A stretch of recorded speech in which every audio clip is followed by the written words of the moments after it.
Which country has the world's third largest reserves of rare earth elements?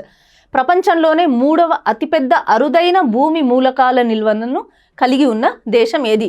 So గ్లోబల్గా చూసుకున్నట్టయితే ఏ కంట్రీలో rare earth elements ఎక్కువగా ఉన్నాయి and third ప్లేస్లో ఏది ఉంది అని అంటున్నారు. సో థర్డ్ ప్లేస్లో ఏది ఉందో చూసే ముందు ఫస్ట్ ప్లేస్లో ఏది ఉందో చూద్దాం. సో ఈ రేర్ ఎర్త్ ఎలిమెంట్స్ కలిగి ఉన్న ఫస్ట్ కంట్రీ ఏది అంటే అది చైనా. చైనాలో 44 మిలియన్ టన్స్ ఆఫ్ రిజర్వ్స్ ఉన్నాయంట. సో చైనా తర్వాత సెకండ్ ప్లేస్లో బ్రెజిల్ ఉంది. సో బ్రెజిల్లో ఎన్ని మిలియన్ టన్స్ రిజర్వ్స్ ఉన్నాయి అంటే 21 మిలియన్ టన్స్ ఉన్నాయి. మరి ఫస్ట్ చూసాం, సెకండ్ చూసాం, మరి థర్డ్ లార్జెస్ట్ రిజర్వ్స్ ఏ కంట్రీలో ఉన్నాయి అంటే that is India.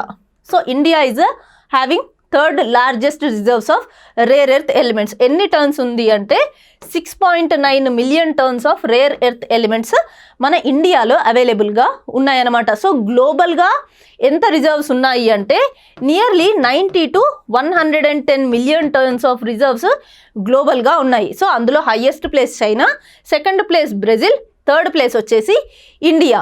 Okay, so ఇండియాలో 6.9 మిలియన్ టర్న్స్ ఉన్నాయి అంటే nearly 6 to 7% of the reserves మన ఇండియాలోనే ఉన్నాయి. మరి ఇంత లార్జెస్ట్ రిజర్వ్స్ ఉన్నాయి కదా, మరి ప్రొడక్షన్ కూడా ఎక్కువగా ఉంటుందంటే లేదు. ప్రొడక్షన్ విషయానికి వస్తే ఇండియాలో ఓన్లీ 1% ఆఫ్ ద ప్రొడక్షనే జరుగుతుంది ఎవ్రీ ఇయర్. సో 2024 మన స్టాటిస్టిక్స్ చూసుకున్నట్టయితే 2024లో ఇండియాలో రేర్ ఎర్త్ ఎలిమెంట్స్ ప్రొడక్షన్ ఎంత జరిగింది అంటే ఓన్లీ 2900 టర్న్స్ మాత్రమే జరిగింది. ఎందుకు మన దగ్గర ఇంత లార్జ్ రిజర్వ్స్ ఉన్నా కూడా ప్రొడక్షన్ తక్కువగా చేస్తున్నారు అంటే దానికి చాలా కారణాలు ఉన్నాయి. ఫస్ట్ థింగ్ వచ్చేసి మన దగ్గర రేర్ ఎర్త్ ఎలిమెంట్ ఎక్కడ ఎక్కువగా ఉంది అంటే ఈ మోనోజైట్ ఎక్కువగా లభించే కోస్టల్ ఏరియాస్లో ఉంది. ఇక్కడ మోనోజైట్ లభించే కోస్టల్ ఏరియాస్లో, కోస్టల్ ల్యాండ్స్లో థోరియం కూడా ఉంటుందన్నమాట. థోరియం అంటే ఏంటి? అది మనకు ఒక రేడియో యాక్టివ్ ఎలిమెంట్. ఈ రేడియో యాక్టివ్ ఎలిమెంట్ని మనం మోనోజైట్ని మైన్ చేస్తున్నాము, రేర్ ఎర్త్ ఎలిమెంట్ని మైన్ చేస్తున్నాము అంటే ఆ నియర్ బై ఏరియాస్లో థోరియం కూడా అవైలబుల్గా ఉంటుంది కదా.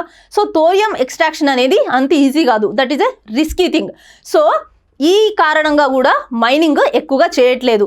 సెకండ్ థింగ్ వచ్చేసి ప్రాసెసింగ్, రిఫైనింగ్ కెపాసిటీ కూడా మన దగ్గర చాలా తక్కువగా ఉంది. అంటే దానికి సరిపడా, మైనింగ్కి సరిపడా ఇన్ఫ్రాస్ట్రక్చర్ మన దగ్గర లేదు.